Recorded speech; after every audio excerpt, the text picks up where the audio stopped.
Hola, les doy la bienvenida a todos los participantes del curso virtual en proceso inmediato en casos de flagrancia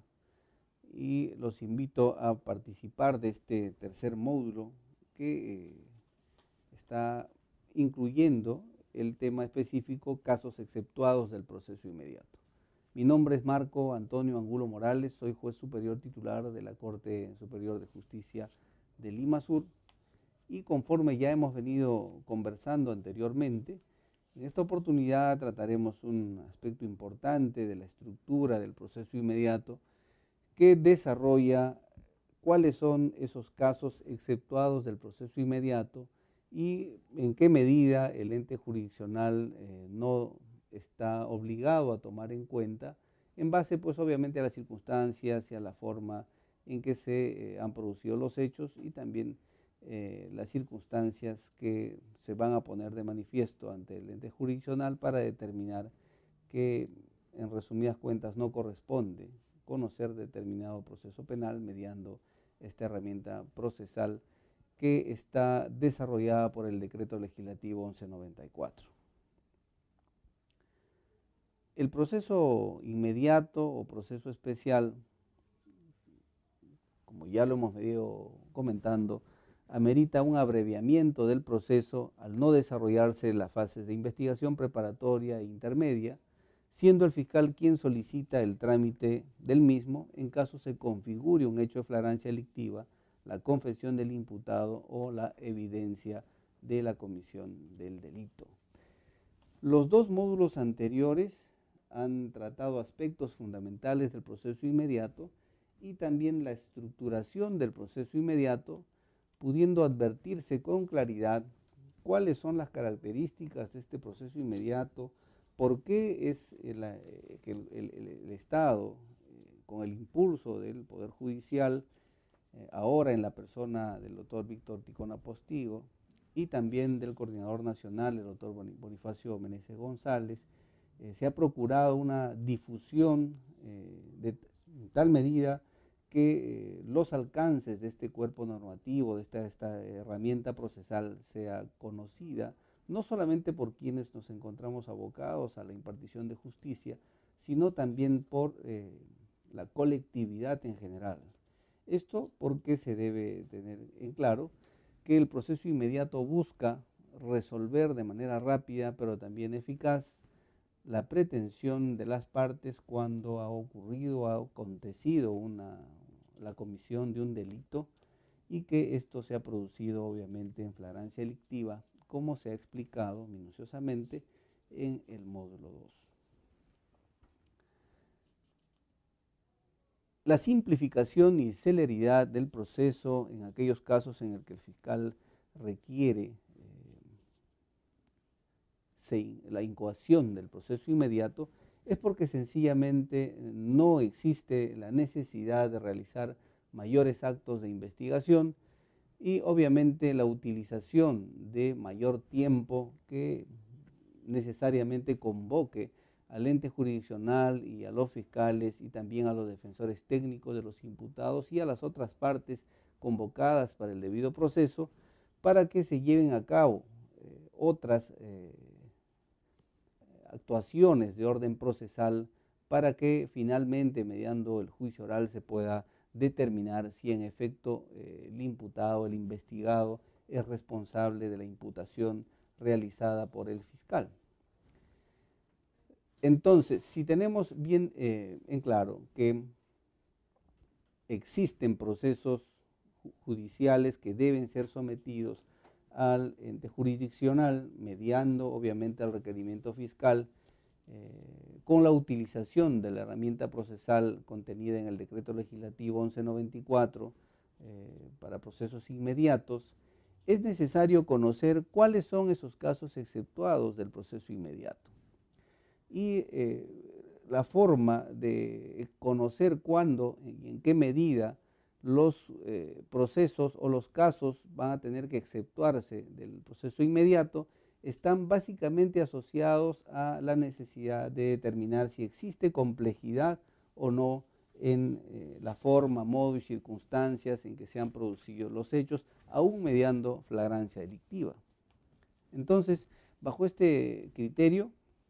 nos abocamos a desarrollar el primer aspecto, que está referido a la complejidad de actos de investigación. Es necesario muy brevemente acotar sobre los actos de investigación y los actos de prueba. El proceso penal común en nuestra patria tiene 3 etapas, siendo ellas la etapa de investigación preparatoria, que a su vez tiene una subetapa inicial que es conocida como la etapa de investigación preliminar. Tenemos una etapa intermedia o de saneamiento procesal y también la de juzgamiento, donde mediante el juicio oral se determina la culpabilidad del agente, siendo susceptible lo decidido en este juicio oral de primera instancia, la posibilidad que mediante los recursos impugnatorios se promueva el desarrollo de un juicio oral de segunda instancia y de pronto un recurso de casación si es que se cumplen con las características y exigencias normativas para que la Corte Suprema ingrese a conocer, en definitiva, si ha existido o no el desarrollo de un debido proceso con las garantías constitucionales que deben estar reconocidos en todo proceso, obviamente a las partes que intervienen con igualdad de condiciones, conforme así lo prescribe el artículo 1, numeral 3 del título preliminar de nuestro ordenamiento procesal penal del 2004. Entonces, estos actos de investigación son aquellas objetivas formas de participación que tienen los fiscales y también los defensores técnicos del imputado, del agraviado, del actor civil o del tercero civilmente responsable, quienes con igualdad de condiciones, con igualdad de poder utilizar las normas constitucionales y las normas especiales, acuden al ente jurisdiccional solicitando la realización de actos procesales a efectos de que puedan obtener información indiciaria,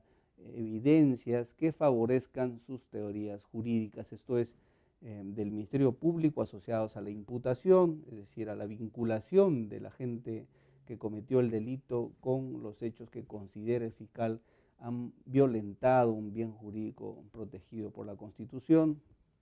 y también por el abogado defensor del imputado, quien mediando obviamente estrategias de defensa utilizará o solicitará la realización de actos de investigación para que se fortalezca su tesis jurídica, que obviamente estará encaminada a conseguir la absolución de su patrocinado o, dependiendo de las circunstancias,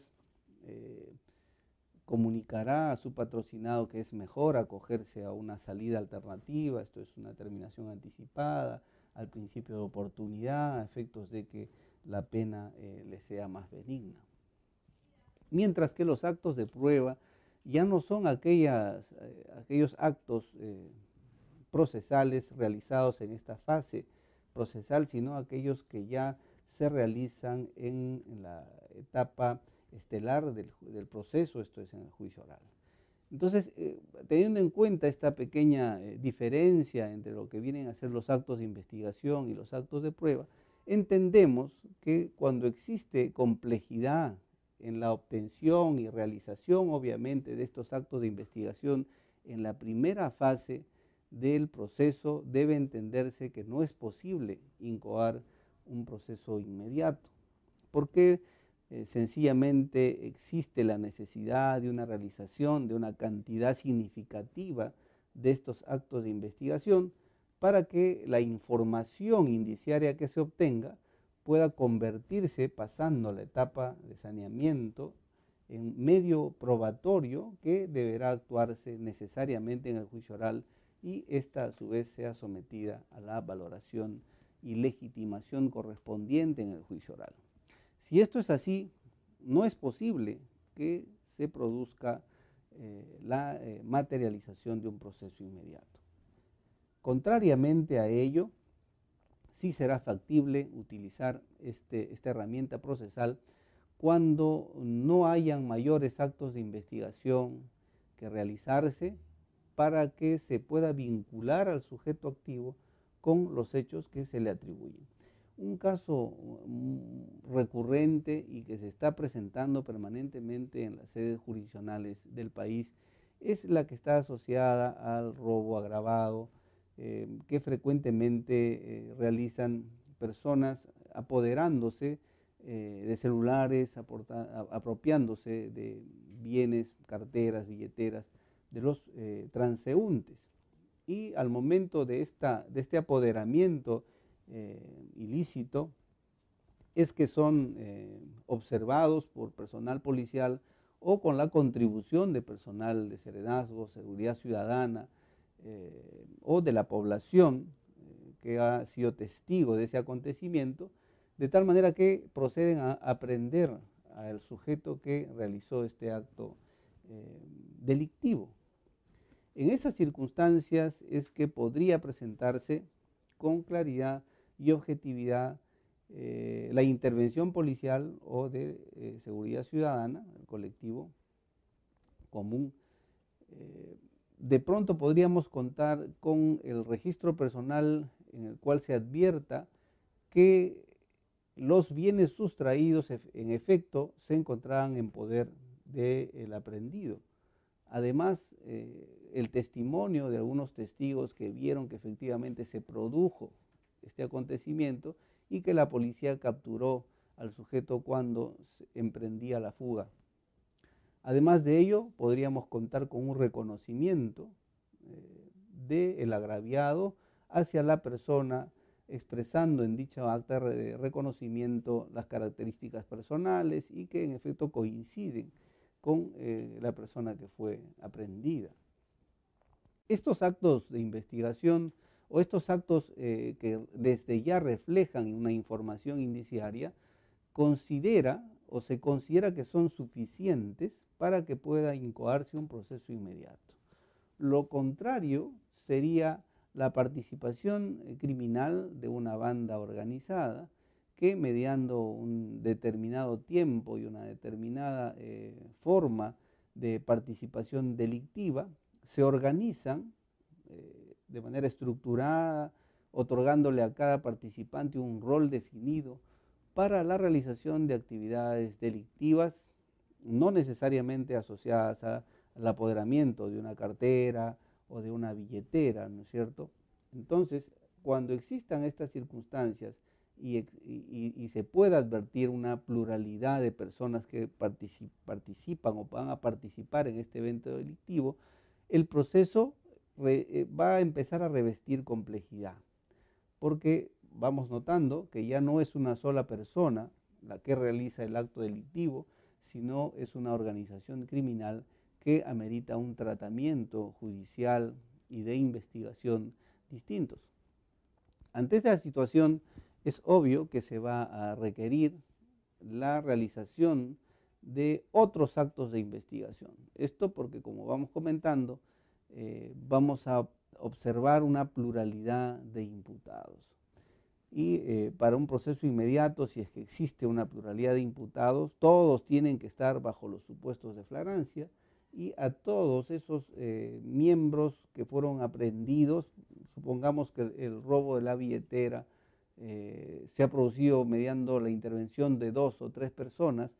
todas estas personas tendrán que ser imputadas por la comisión de un mismo delito y tendrán que estar bajo los supuestos de flagrancia. Si no existen estas características particulares en la acción de estos sujetos, sencillamente se tendrá que preferir por la realización de un proceso común, no desestimando los alcances de un proceso inmediato que nos permiten y nos acercan a una sentencia más rápida, sino porque tenemos que otorgarle al proceso también las seguridades constitucionales y de respeto a las garantías fundamentales y derechos fundamentales que le son reconocidos no solamente a los imputados, sino también a la víctima y en consecuencia al debido proceso. En estas circunstancias que debe quedar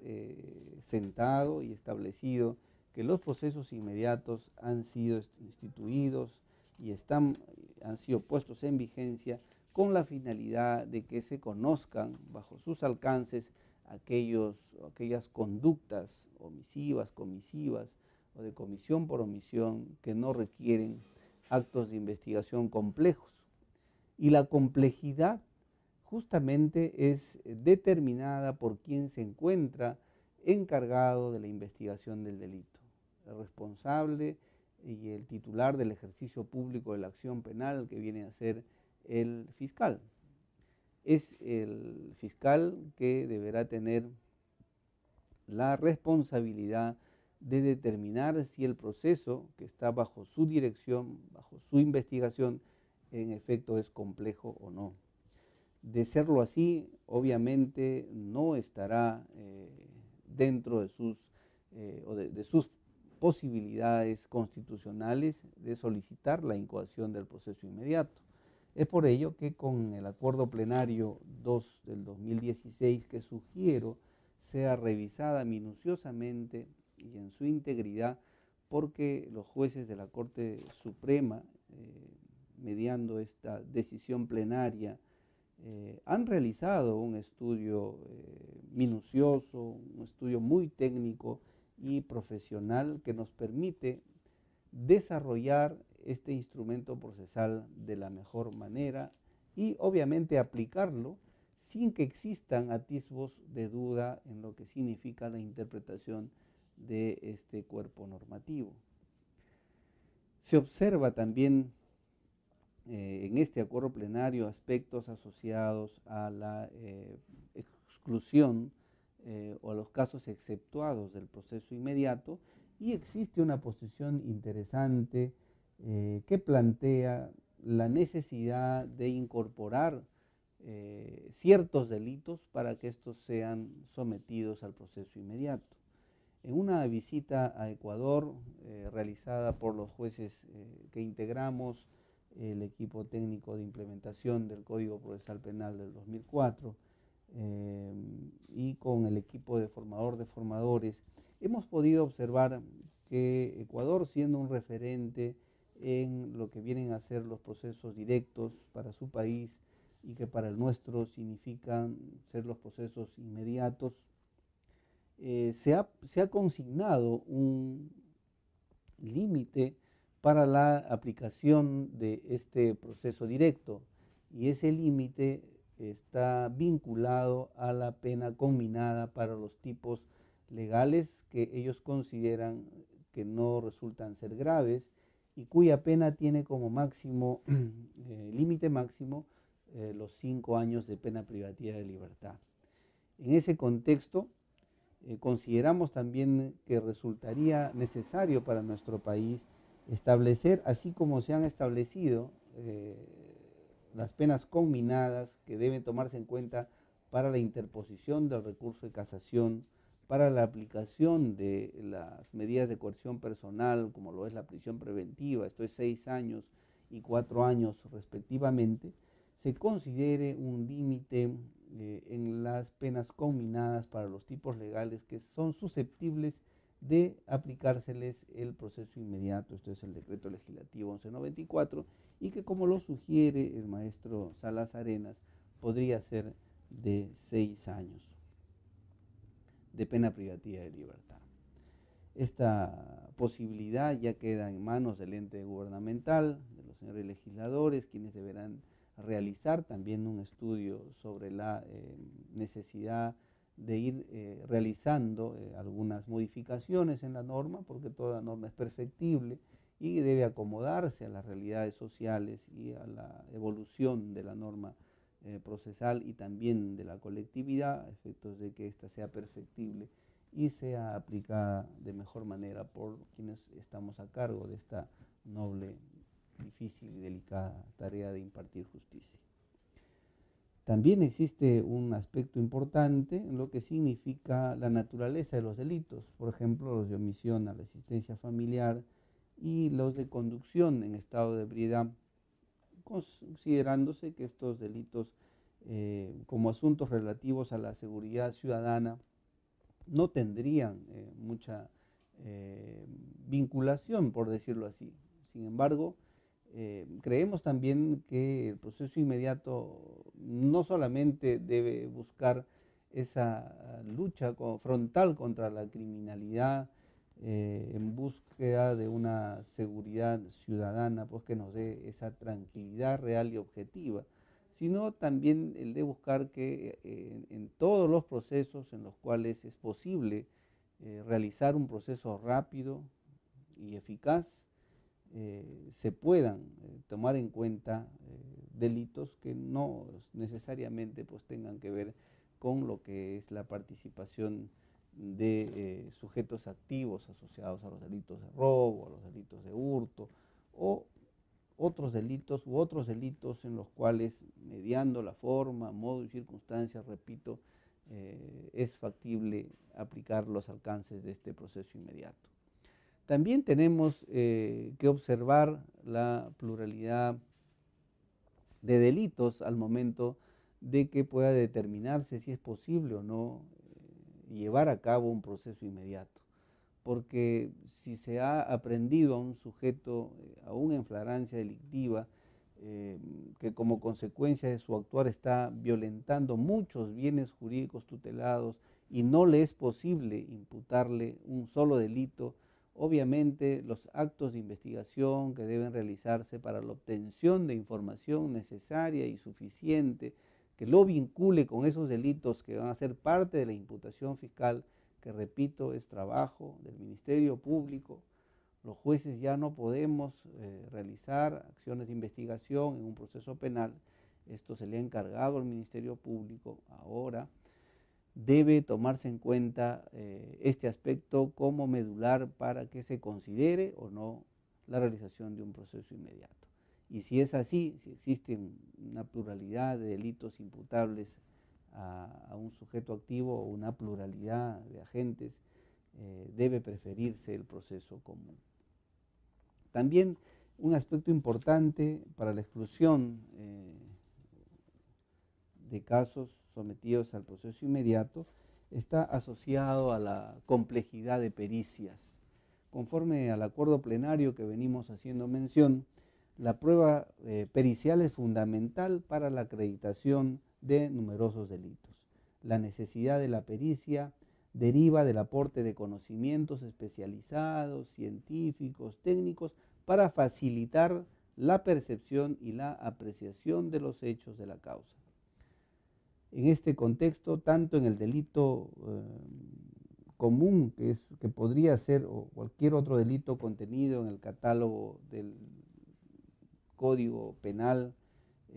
así como los delitos de conducción en estado de ebriedad o drogadicción, como repito, en otros delitos, se hace necesario que la prueba pericial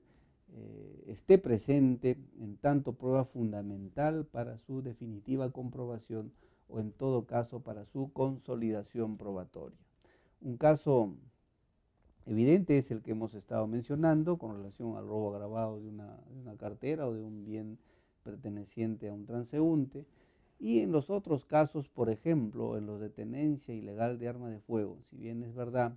se requerirá la pericia que determine si el arma de fuego está o no en buenas condiciones, podría resultar relevante un aspecto asociado a la utilización del arma de fuego, esto es, que se hayan producido disparos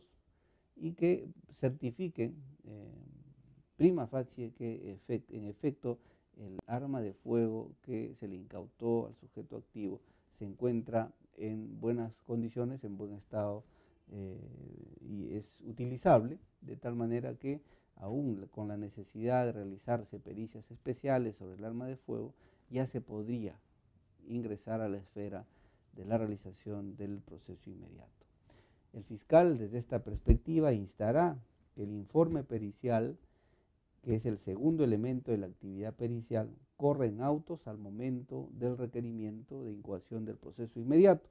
Sin embargo, en muchos casos bastará, como lo venimos manifestando, que el reconocimiento o percepción pericial como primer elemento de la actividad pericial, al que sigue en ese mismo nivel las operaciones técnicas sobre el objeto peritado, se hayan realizado, o por lo demás que existan informes provisionales, muy comunes en el caso de tráfico ilícito de drogas y también con las primeras pruebas en el delito de conducción en estado de ebriedad o drogadicción. Este es un aspecto medular que debemos tener en cuenta porque si se tratan de procesos en los cuales tendrán que realizarse pruebas de ADN, tendrán que realizarse algunas otras actividades científicas que ameritan un mayor tiempo y la participación de personal especializado, obviamente deberá preferirse la realización del proceso común. Existen también diligencias que tienen que realizarse en un mismo distrito judicial que entrañan pues la facilidad del juzgado, de las partes, de poder ser convocados a la realización de este acto procesal. Sin embargo, existen procesos en los cuales se requerirá que las diligencias no solamente se realicen en el lugar de los hechos, sino que las partes y la fiscalía e inclusive el personal jurisdiccional se traslade a otros distritos judiciales o a lugares que se encuentran fuera del radio del cual pertenece la sede judicial. En ese entendido vamos a preferir que al estar ante la necesidad de la realización de estos actos procesales o actos de investigación, se prefiera el proceso ordinario, el proceso común.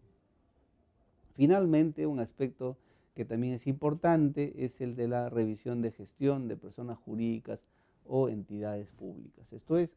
cuando tras la comisión del delito que el fiscal atribuirá a determinado sujeto activo, se requiera pues, poseer información documental abundante derivada de instituciones públicas o personas jurídicas, situación que obviamente por la complejidad en la obtención, en el fotocopiado y la puesta a disposición del ente jurisdiccional tomará un plazo distinto y mayor al que está señalado en el proceso inmediato y que obviamente no permitirá la realización o utilización de este importante instrumento procesal. Estas son pues entonces las principales circunstancias a tener en cuenta para que se considere que un hecho calificado como presunto delito no deba ser tomado en cuenta dentro de los alcances del proceso inmediato, sino más bien dentro de un proceso regular, un proceso común, en el cual se apliquen las reglas totales del Código Procesal del 2004, mediando las 3 etapas del proceso penal señalados para el proceso común. Esto es, recordemos, la etapa de investigación preparatoria, la etapa intermedia y la etapa de juzgamiento. Y contrariamente, si es que observamos que existe simplicidad procesal y existe una evidencia probatoria, como lo desarrolla de manera muy pedagógica el Acuerdo Plenario 2 del 2016, estaremos ante la necesidad de poner en práctica la realización de este proceso inmediato que tras las estadísticas puestas de conocimiento por cada una de las sedes jurisdiccionales de nuestro país, debemos sentirnos contentos porque en realidad esta forma de impartir justicia está funcionando y está significando una buena forma, una buena praxis para que se entienda que nosotros brindamos un buen servicio a la colectividad y que la confianza de la colectividad en sus jueces se está recuperando. Creo haber concluido con la exposición. Espero sus preguntas en el foro, las mismas que van a ser contestadas inmediatamente. Y los invito a leer el material que se encuentra disponible también en el aula virtual y a complementar estas formas de comunicación de las normas procesales y de los institutos procesales y de la renovación y del cambio procesal que tenemos y que vive nuestro país, con todo aquello que signifiquen pronunciamientos de las sedes judiciales en las diversas instancias, desde los juzgados de investigación preparatoria hasta las sentencias casatorias emitidas por nuestros jueces supremos de la República. Muchas gracias.